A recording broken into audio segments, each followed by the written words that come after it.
La desconocida historia del Concilio Vaticano II, contada por uno de sus protagonistas.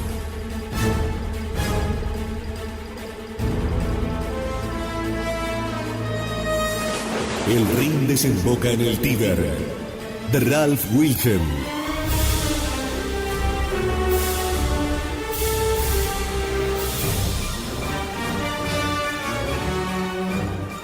El Rin desemboca en el Tíber. Un sacerdote verbita narra, como encargado de prensa del concilio, los hechos que demuestran el golpe de estado de los modernistas y la anomalía del concilio que pretendió la legalidad de la herejía modernista.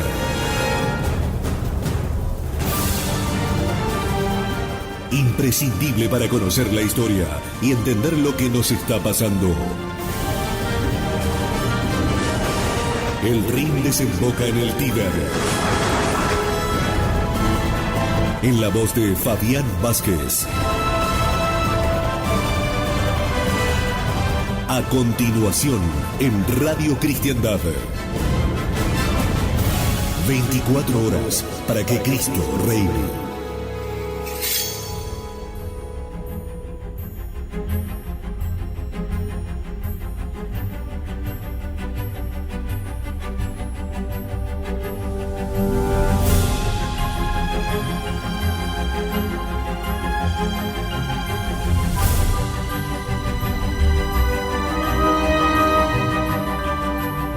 En los 10 primeros días de la tercera sesión, los padres conciliares y las conferencias episcopales formularon numerosas peticiones para que se concediese un período de discusión normal de todos los esquemas que habían sido reducidos a series de proposiciones. El viernes 25 de septiembre de 1964, solo 11 días después de la apertura de la sesión tercera, el secretario general anunciaba que los moderadores habían accedido a los deseos expresados por los padres conciliares, permitiendo una pequeña discusión antes de proceder a la votación.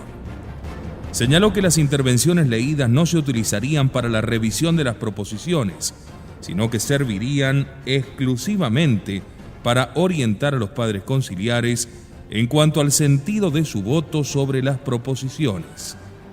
Cualquier cambio en los borradores debía ser propuesto en forma de calificaciones, acompañando a los votos afirmativos.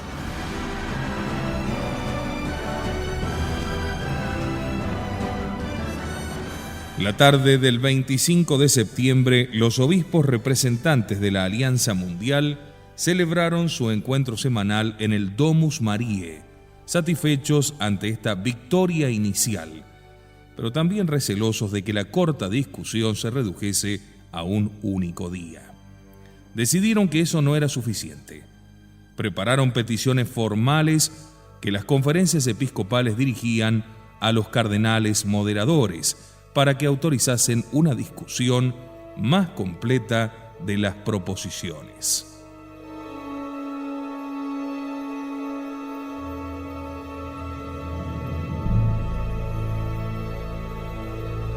En su siguiente reunión del 2 de octubre se pidió a estos obispos que promoviesen una política de ralentización, pues el concilio había avanzado a gran velocidad hasta aquella fecha. Este cambio repentino en la política conciliar, que en cuestión de días fue adoptado por casi todas las conferencias episcopales, era debido a la aparición el 30 de septiembre del suplemento del esquema sobre la Iglesia en el mundo moderno.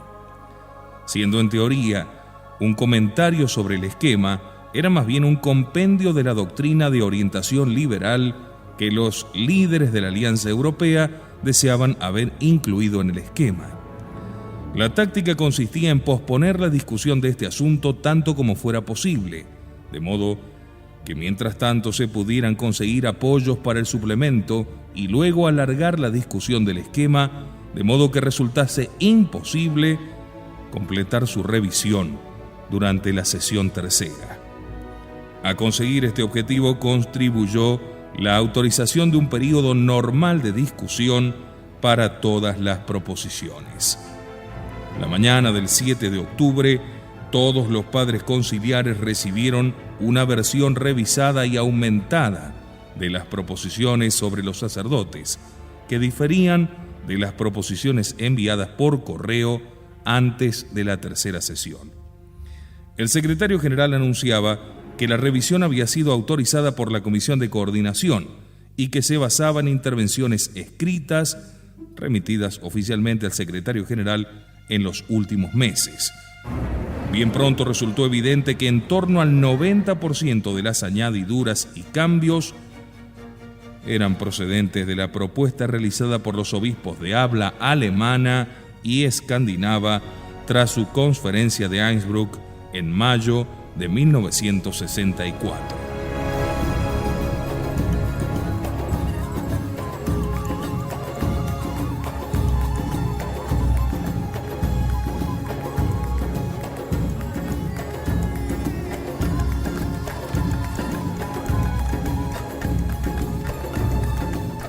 El 12 de octubre, el secretario general anunció que por decisión de los moderadores, la pequeña discusión de las proposiciones sobre los sacerdotes comenzaría al día siguiente, porque los informes del esquema sobre la Iglesia en el mundo moderno todavía no estaban preparados.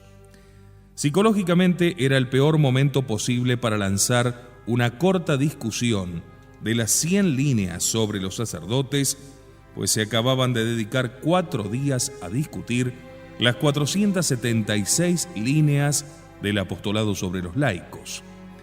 El primer orador, el 13 de octubre, fue el cardenal Meyer de Chicago, quien dijo que el asunto de los sacerdotes merecía un esquema propio y una discusión amplia, similar a la dedicada al esquema sobre los obispos.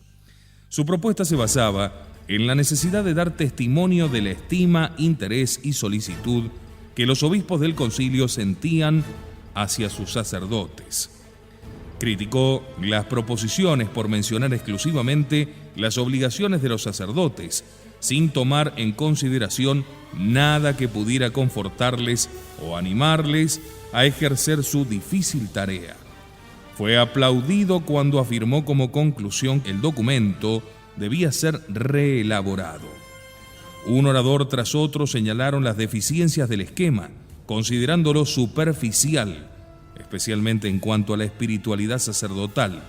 14 padres conciliares hablaron ese primer día. Al día siguiente se anunció que la discusión de las proposiciones sobre los sacerdotes concluiría esa misma jornada. 3 cardenales de Brasil, Italia y España dijeron que las proposiciones se centraban demasiado en aspectos externos de la vida del sacerdote y demasiado poco en su santificación. El arzobispo Salvatore Baldassari de Rávena, Italia, afirmó que era imposible que el concilio hablase de los sacerdotes, los más próximos colaboradores de los obispos, de forma tan improvisada. Reclamó un esquema sobre los sacerdotes tan completo como los preparados sobre los obispos y el apostolado de los laicos. El arzobispo Fernando Gómez dos Santos de Goiânia, en Brasil, en nombre de 112 obispos brasileros y de otros países, dijo: "No ignoramos las buenas intenciones de quienes redactaron este texto. Es más, alabamos esas intenciones. Lo que deploramos es lo que ellos han producido. El texto", dijo, "había supuesto una gran decepción para nosotros y no hay razón para que no lo digamos". El texto de estas proposiciones, según el arzobispo, era un insulto a los amadísimos sacerdotes que trabajan con nosotros en la viña del Señor. Si el Concilio Vaticano II fue capaz de decir tantas cosas sublimes y hermosas sobre obispos y laicos, ¿por qué son tan pocas y tan imperfectas las que dice ahora sobre los sacerdotes? En las proposiciones se exigía a los sacerdotes muchas cosas que los obispos no se habían atrevido a prescribir para sí mismos. Rogó a la Asamblea General y encarecidamente a los moderadores que se concediese al asunto una consideración madura y el presente texto no se sometiese a votación. Elaboremos un texto nuevo y digno y discutámoslo y votémoslo en la próxima sesión del concilio. El sacerdocio es algo demasiado grande y sagrado como para hablar de él a toda prisa. Le debemos al menos este testimonio de amor y veneración a nuestros sacerdotes que han sido llamados para compartir con nosotros las tareas del Señor. Al final de la mañana, cuando solo 19 de los 26 oradores incluidos se habían dirigido a la asamblea, los moderadores enviaron nuevas instrucciones al arzobispo Felici para que anunciase que las intervenciones continuarían al día siguiente y que la votación se pospondría tanto tiempo como los moderadores juzgasen oportuno.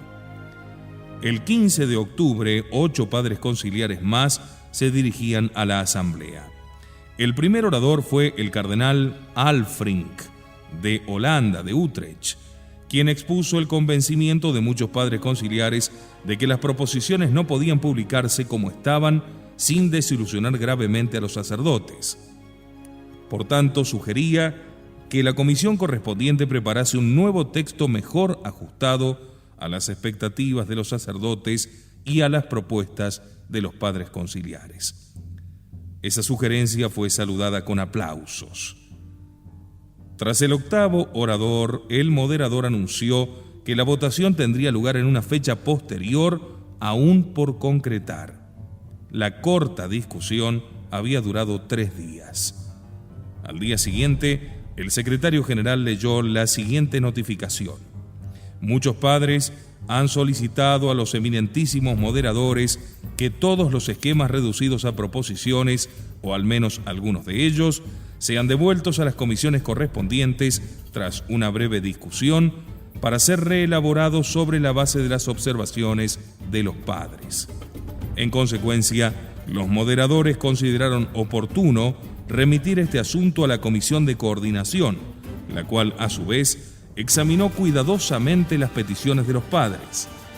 A la luz de los principios que establece el reglamento, la comisión ha decidido que tras una breve discusión de cada conjunto, se solicite la opinión de los padres mediante la siguiente pregunta: ¿desean los padres proceder a la votación ahora que la discusión ha concluido?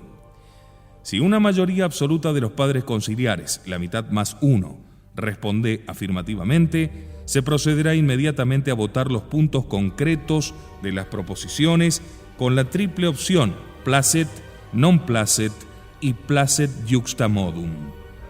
Si la respuesta fuese negativa, entonces toda la materia se devolvería a la comisión con instrucciones de revisar el esquema rápidamente de acuerdo con las observaciones de los padres.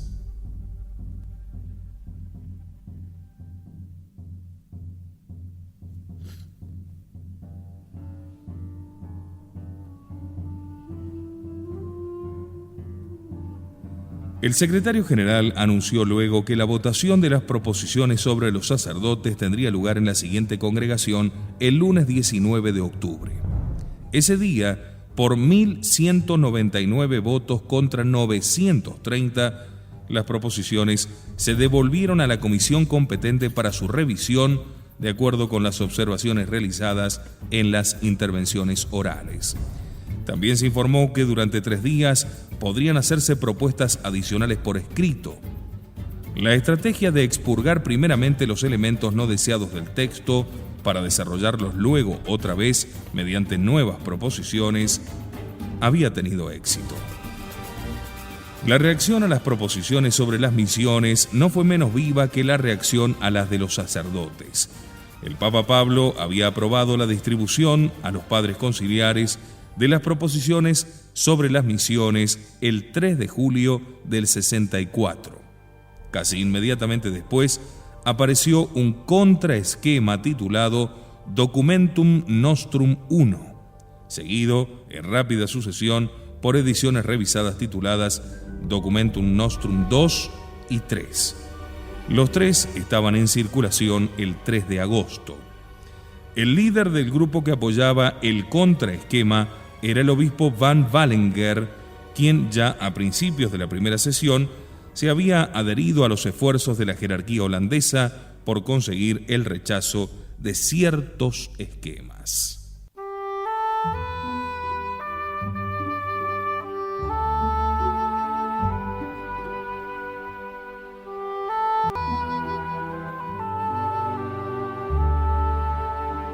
También formaban parte de este grupo los superiores generales de los Padres Blancos, de los Padres de Montfort, la Sociedad para las Misiones Africanas, los Padres de Picpus, los Misioneros del Sagrado Corazón, los Padres de la Santa Cruz y los Asuncionistas. El grupo aseguraba haber encontrado un apoyo considerable entre obispos y superiores generales y remitió el Documentum Nostrum 3 al Secretariado General solicitando que fuese impreso oficialmente como comentario a las proposiciones existentes, con objeto de ayudar a los padres conciliares a comprender correcta y completamente las proposiciones que deben votarse. Pero el Secretariado General no acogió favorablemente esta sugerencia. Cuando los obispos de tierras de misión comenzaron a llegar a Roma para la tercera sesión, era evidentísimo el desacuerdo con las proposiciones sobre las misiones. Esto era especialmente verdad para los obispos de África. Contemplando esta insatisfacción de los obispos misioneros, pregunté al padre Schutte, superior general de los misioneros del Verbo Divino, dice el padre Ralph Wilhelm, cómo podía explicarse que la Comisión sobre las Misiones hubiese votado unánimemente a favor de las proposiciones en su sesión plenaria del 4 al 13 de mayo del 64. Dijo: ninguno de los miembros de la Comisión para las Misiones estaba satisfecho con las proposiciones. Sin embargo, votamos unánimemente a favor de ellas porque la Comisión de Coordinación había ordenado recortes drásticos y creímos que las 6 páginas eran lo mejor que se podía lograr dadas las circunstancias. En esa reunión, él había pronosticado la escasa probabilidad de que los obispos misioneros aceptasen las proposiciones, porque, según dijo, muchos de ellos han venido al concilio precisamente porque un esquema completo estaba dedicado a las misiones.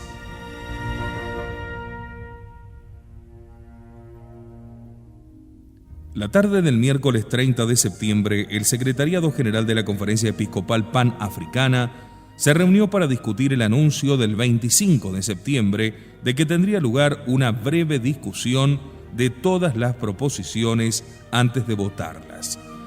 Este Secretariado General estaba formado por los presidentes de 11 conferencias episcopales nacionales y regionales de África y Madagascar, el arzobispo Soa de Yaoundé, vicepresidente de la organización y miembro de la Comisión sobre las Misiones, anunció que en una reciente reunión de la comisión, él había sugerido que las proposiciones sobre las misiones se discutiesen de la misma forma que cualquier otro esquema. Los otros miembros de la comisión también apoyaban la idea, dijo, y el cardenal Agagianian, presidente de la comisión, iba a presentar la proposición por escrito a la presidencia del concilio y a los cardenales moderadores. Como resolución práctica de esta reunión, se decidió que cada una de las 11 conferencias episcopales nacionales y regionales pidiese directamente a la presidencia del concilio, a los cardenales moderadores y a la comisión de coordinación una discusión normal de todas las proposiciones. Se redactó una carta modelo en latín con los puntos que debían ser incluidos, a partir de la cual cada conferencia haría su propia traducción y los cambios deseados. El 6 de octubre, la Comisión sobre las Misiones se reunió en sesión plenaria y votó por 20-4 pedir a todas las conferencias episcopales que hiciesen una formal solicitud al Papa Pablo VI de que el Documentum Nostrum 3 fuese impreso por el Secretariado General del Concilio como documento oficial y discutido en el aula conciliar.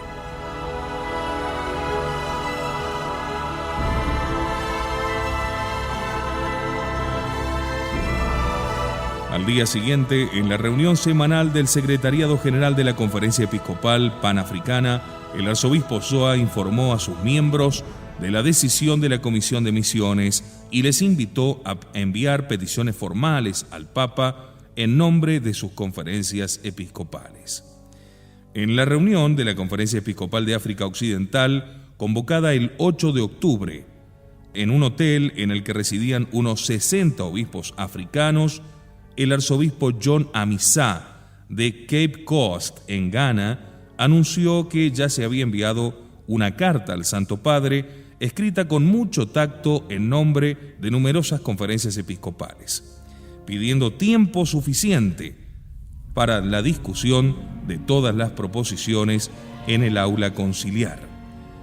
El 21 de octubre se distribuyó el informe de las proposiciones sobre las misiones y se anunció que este tema sería abordado tras la discusión sobre la Iglesia en el mundo moderno. Para entonces, más de 100 padres conciliares habían notificado al secretario general que deseaban hablar de las proposiciones sobre las misiones. Entre los padres que habían pedido la palabra se hallaban destacadas figuras de la Revolución, como el cardenal Bea, el cardenal Frings, el cardenal Alfrink, el cardenal Laurien Rubawa de Bukoba en Tanzania, el cardenal Silva Enríquez, el cardenal Suenens y el obispo de Smet. También un pequeño grupo de superiores generales, encabezados por el padre Leo Volker, superior general de los Padres Blancos, les habían pedido que tomasen la palabra.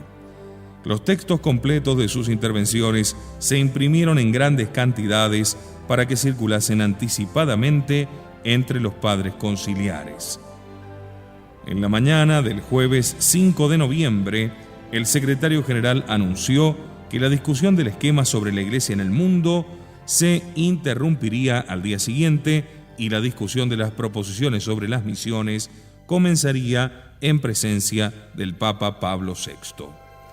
Esa tarde, la Unión Romana de Superiores Generales se reunió para escuchar un informe dedicado a las proposiciones sobre las misiones preparado por el padre Schutte.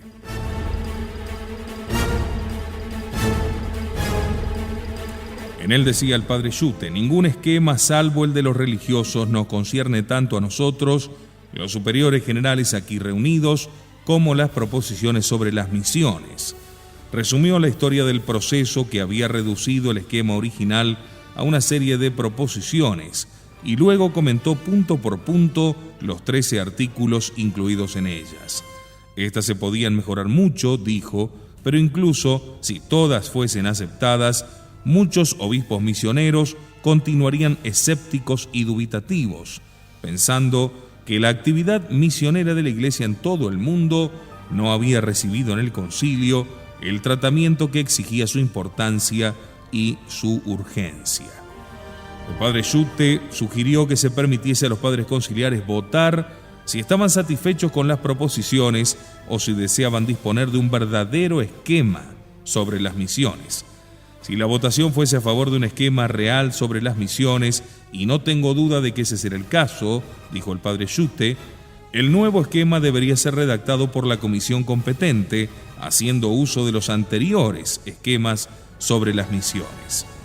Los superiores generales decidieron hacer cuanto estuviese en su poder para asegurar el rechazo de las proposiciones y la redacción de un esquema nuevo. Esa misma noche, el padre Schutte le pidió al cardenal Frings que al día siguiente, viernes, hablase en favor de un genuino esquema sobre las misiones. El cardenal Frings aceptó hacerlo, pero el sábado, puesto que ya estaba comprometido para dar una conferencia el viernes. También, esa misma noche, el padre Schutte se puso a trabajar con el padre Karl Müller, uno de sus peritos, para redactar una carta a los cardenales moderadores afirmando que las cortas proposiciones eran absolutamente inaceptables, dada la excepcional importancia del aspecto misionero de la Iglesia. Se hicieron numerosas copias de la carta para poder recoger firmas al día siguiente. En tal fecha, el viernes 6 de noviembre, el Papa Pablo se dirigió a la Asamblea General. Había elegido estar presente aquel día en que la atención del concilio se centraba en el esquema sobre las misiones, dada la grave y singular importancia del asunto. Dijo que había caminado el texto que estaba en manos de los padres conciliares, encontrando muchas cosas dignas de alabanza, tanto en lo que se refiere al contenido como a su ordenada exposición. Por tanto, creemos que aprobaréis el texto sin dificultad, una vez que hayáis señalado dónde son necesarias algunas mejoras. Estas palabras del Papa fueron interpretadas inmediatamente como un placet juxta modum a favor de las proposiciones. Sin embargo, el padre Schutte continuó recogiendo firmas, convencido de que la afirmación del Papa se basaba en una mala información respecto a la opinión de los padres conciliares sobre las proposiciones. Al regresar veremos qué ocurría tras la alocución del Papa y con todo este gran esquema sobre las misiones que terminaría en el mismo lugar que lo ocurrido con los sacerdotes. Dos puntos importantísimos, pero que ya estaban afectados terriblemente por el modernismo. Y los resultados han quedado evidentemente a las claras para todos nosotros.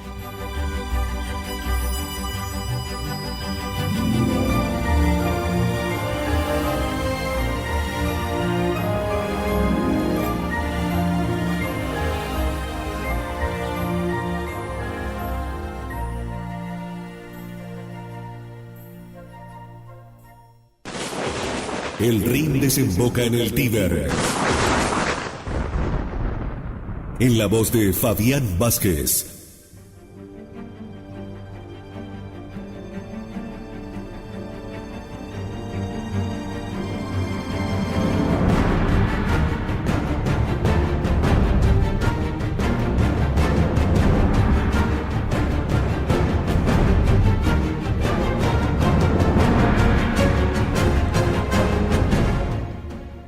Recordemos que el Papa Pablo VI intervino directamente en el esquema sobre las misiones y que de algún modo trató de forzar su desarrollo, diciendo, por tanto, creemos que aprobaréis el texto sin dificultad una vez que hayáis señalado dónde son necesarias algunas mejoras.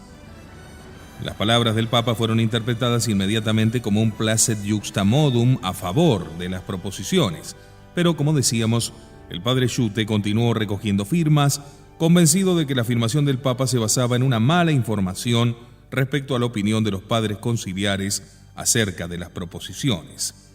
Tras la alocución del Papa, el cardenal Agagianian, como presidente de la Comisión de las Misiones, leyó su informe introductorio y luego el Papa se fue.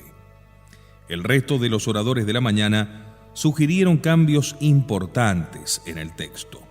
Esa tarde y esa noche el padre Schutte envió a sacerdotes de su congregación a las residencias de los obispos para buscar firmas adicionales y de esta forma obtuvo varios centenares más, todas las cuales fueron remitidas a los cardenales moderadores. El primer orador del sábado 7 de noviembre fue el cardenal Frings, de Colonia, quien dijo que el papel misionero de la Iglesia era de tal importancia, especialmente en las circunstancias presentes, que el asunto no podía despacharse en unas cuantas proposiciones. En su lugar, arguyó, debía prepararse un esquema completo sobre las misiones y presentarlo a la cuarta sesión del concilio. Dijo, no será esta solamente su opinión, sino también el ferviente deseo de los superiores generales y de muchos obispos de África y de otras misiones. Solicitó humildemente que ese texto podía ser todavía satisfecho. Su propuesta de devolver el texto a la Comisión sobre las Misiones fue acogida con 2 salvas de aplausos que invadieron de extremo a extremo el aula conciliar. Primer modernista, primer éxito.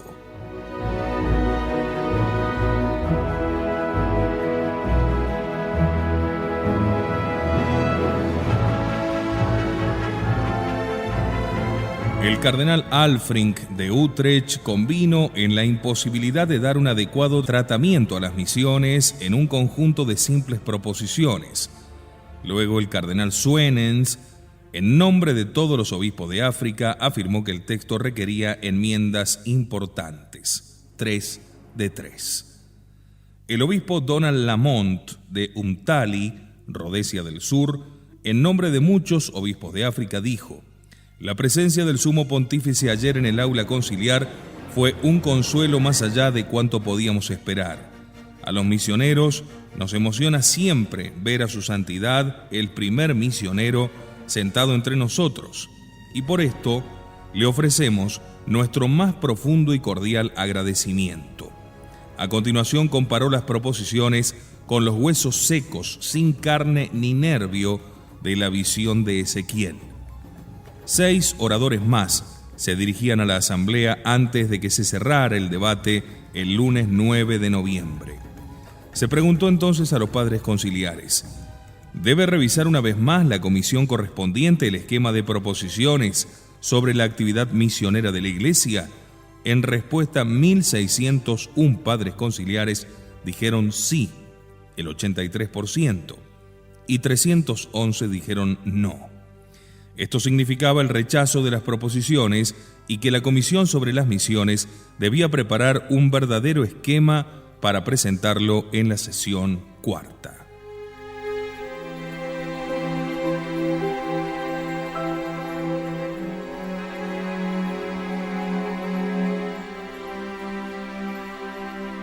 ¿Cómo explicar las palabras del Papa Pablo VI? Ignoraba la enorme insatisfacción hacia las proposiciones sobre las misiones que se había manifestado tan pronto como las distribuyó el Secretariado General. Desconocía las objeciones repetidamente anunciadas por los obispos africanos y otras tierras de misión y por los superiores generales de órdenes misioneras. No le habían llegado las peticiones dirigidas a él personalmente. No le informó el cardenal Agagianian, presidente de la Comisión de Misiones, de la gran decepción manifestada incluso por la misma comisión. No informaron los otros 3 cardenales moderadores al Papa el desacuerdo que habían percibido y en parte promovido. No era consciente el cardenal secretario de Estado del estado justo de la cuestión. Es difícil comprender cómo, si comprendía realmente la situación, pudo el Papa hablar de manera tan optimista en el aula conciliar. Los reportajes que aparecieron posteriormente en la prensa afirmando que los padres conciliares habían contradicho la opinión expresada por el Papa necesitan un examen más riguroso de lo que dijo realmente el Papa. No dijo que todo en las proposiciones era digno de alabanza, sino que había encontrado muchas cosas dignas de alabanza. Incluso el obispo Lamont, que fue quien las criticó con mayor energía, afirmó que las proposiciones tenían muchas cosas encomiables y que eran positivas, pero en una cierta aproximación al tema. Así pues, el juicio del Papa sobre las proposiciones no estaba en conflicto con el de los padres conciliares. Erró, sin embargo, al pensar que serían aprobadas sin dificultad una vez que sugiriesen las mejoras pertinentes. Al pintar el incidente como un desafío de los padres conciliares al Papa, tal vez la prensa no sabía que las intervenciones realizadas en el aula conciliar se habían preparado mucho antes y que se habrían leído con alocución del Papa o sin ella. Hubo quien acusó al cardenal Agagianian de haber invitado al Papa a la sesión confiando en que así conseguiría el apoyo del concilio para unas proposiciones que, como era conocido, él apoyaba. Pero esto fue negado categóricamente por el cardenal, afirmando que el Papa había asistido a la reunión por propia iniciativa.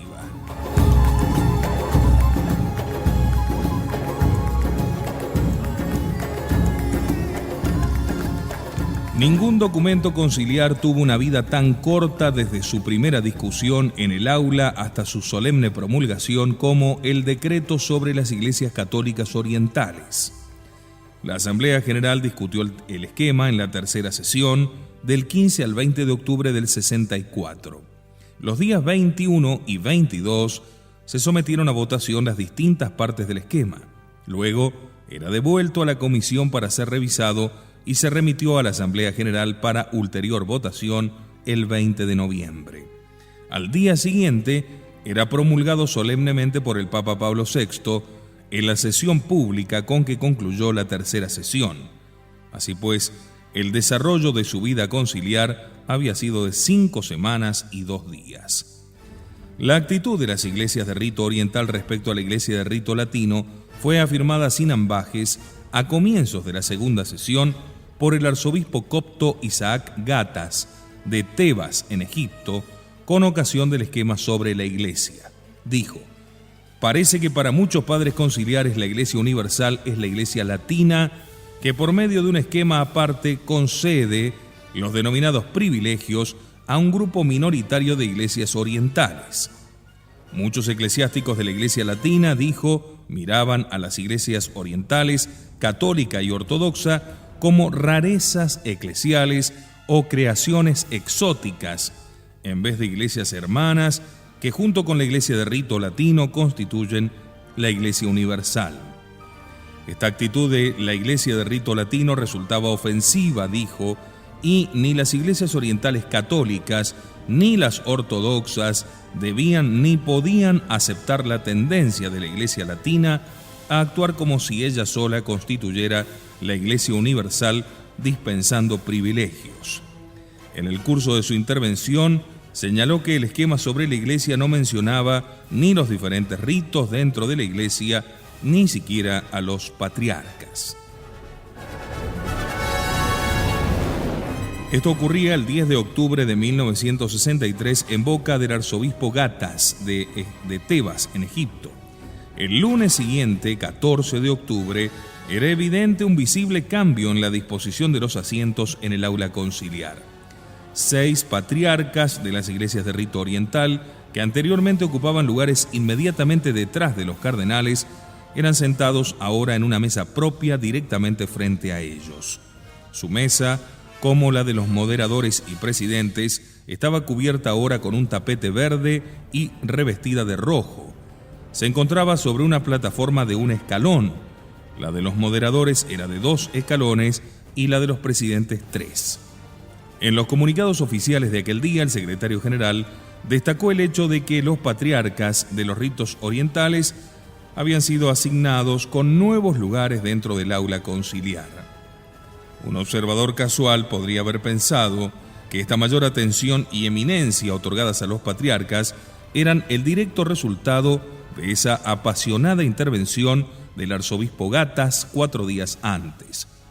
Pero la Iglesia de Roma se mueve demasiado despacio como para tener una causa tan reciente. La razón se remontaba no a 4 días, sino a 4 años antes, a una carta dirigida al Papa Juan XXIII por el patriarca Máximos IV Saig, patriarca melquita de Antioquía en el Líbano. En dicha misiva, fechada 8 de octubre del 59, el patriarca expresaba su alegría y la de toda la Iglesia Católica greco-melquita por el anuncio del Papa de un concilio ecuménico. A pesar de su edad avanzada, ya que al momento de escribirla tenía 81 años, dijo que deseaba participar en el concilio personalmente porque la Iglesia Católica Oriental representaba la esperanza de la reunificación entre el gran número de cristianos ortodoxos y la Santa Sede Romana. Sin embargo, decía, encontraba una dificultad preliminar en el camino de su personal y fructífera participación en las tareas del concilio, que quería explicar con simplicidad y confianza.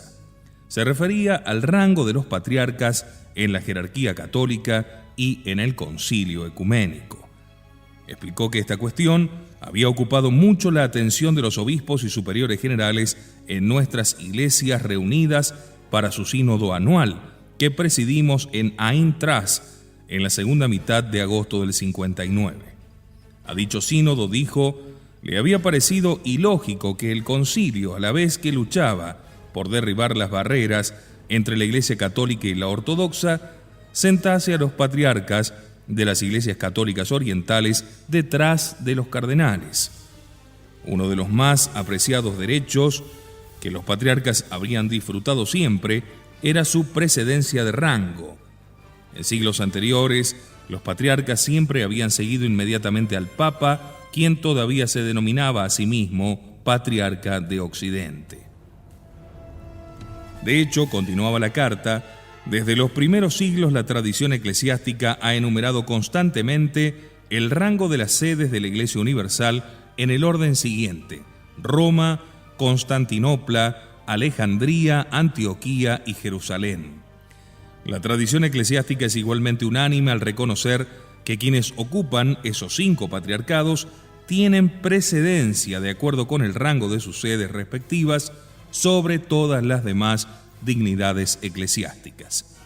En conformidad, pues, con esta antigua y unánime tradición, el soberano pontífice de Roma va seguido inmediatamente en la jerarquía de la Iglesia por quienes encabezan esas otras 4 sedes apostólicas patriarcales. El patriarca Máximos explicaba que los cardenales reunidos en torno al Papa eran en realidad sus auxiliares, en la medida en que él era obispo de Roma. Su dignidad derivaba de su participación en la dignidad de la sede primada que era Roma, pero puesto que su dignidad era suya solo por participación, no era lógica su preeminencia sobre los patriarcas de las otras sedes patriarcales. En el Concilio Vaticano I, los patriarcas se habían sentado detrás de los cardenales.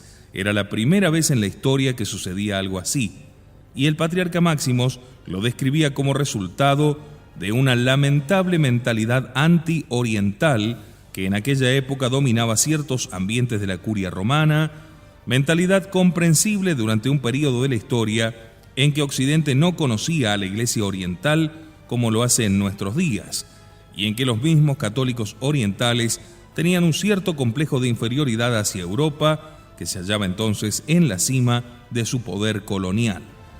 Pero su santidad no aprobaría seguramente dicha mentalidad, le escribía a Juan XXIII.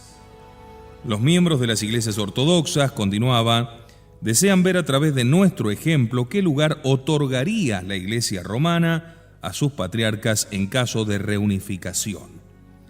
Cerraba la carta expresando su confianza en que el Papa Juan daría los pasos necesarios para encontrar la única solución justa que merece nuestra propuesta. El patriarca Máximos nunca obtuvo respuesta de esta carta.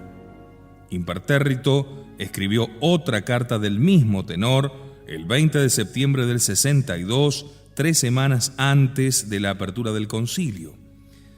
Esta vez la dirigió al arzobispo Felici y explicaba que el sínodo anual de la Iglesia Católica Greco-Melquita le había rogado que intentase de nuevo llegar al Papa Juan y a la presidencia del concilio por medio del secretario general. La petición era la misma, que los patriarcas orientales tuviesen reservado para ellos en el concilio el rango que les atribuyen los cánones de los primeros concilios ecuménicos, esto es, el primer lugar inmediatamente después del sumo pontífice. Señaló que las decisiones de los primeros concilios ecuménicos sobre esta materia se habían respetado en el concilio de Florencia de 1439, donde por orden del Papa Eugenio IV, el patriarca de Constantinopla, José II, había ocupado el primer lugar después del Papa, precediendo a los cardenales. El patriarca Máximos hacía esta apelación, explicaba, porque los patriarcas orientales sabían que los responsables de protocolo en el Vaticano se disponían a conceder precedencia a los cardenales sobre los patriarcas en el inmediato concilio. Advirtió, la cuestión es grave y puede constituir un obstáculo casi insalvable para la futura unión entre las iglesias ortodoxas y la Iglesia Católica.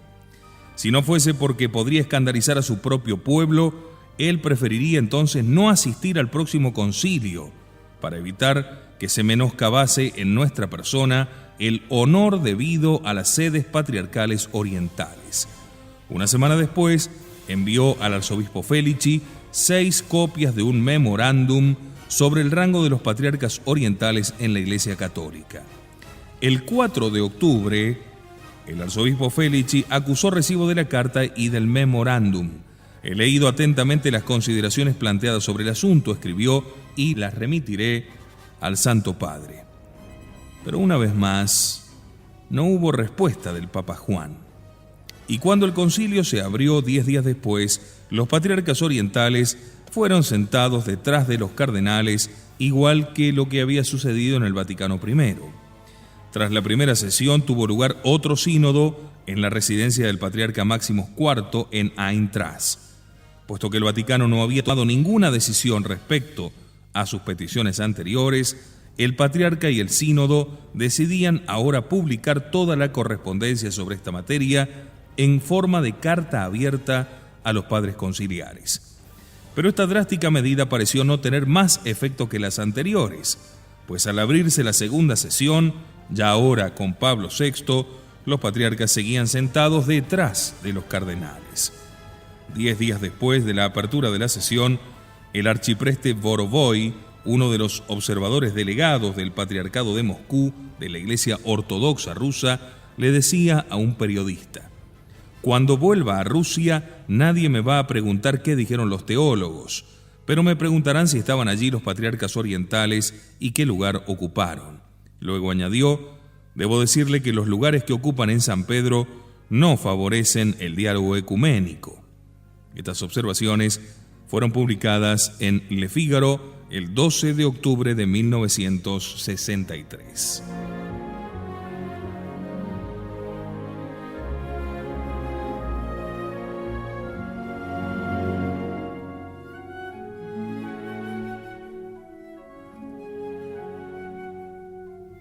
Cuando los patriarcas de las iglesias católicas orientales entraron en el aula conciliar el lunes 14 de octubre, encontraron esperándoles nuevos asientos de honor enfrente de los cardenales.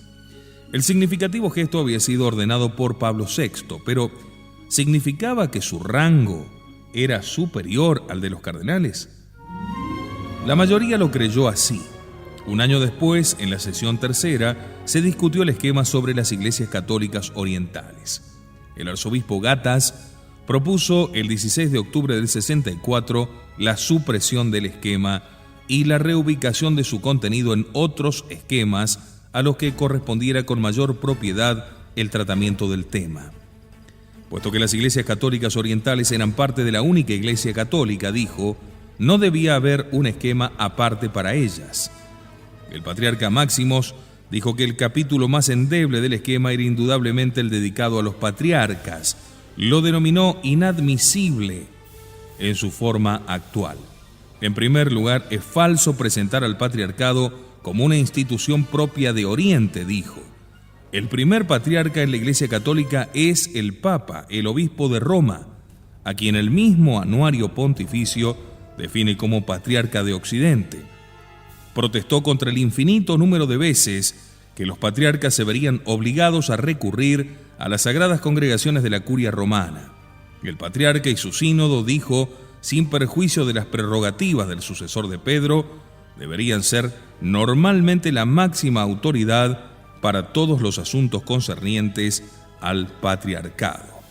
Como vemos, el tema estaba todavía un poco lejos de terminar y daría todavía mucho más escándalo y mucho más para hablar, lo cual analizaremos en nuestro próximo encuentro aquí en el Rin Desemboca en el Tíber por Radio Cristiandad.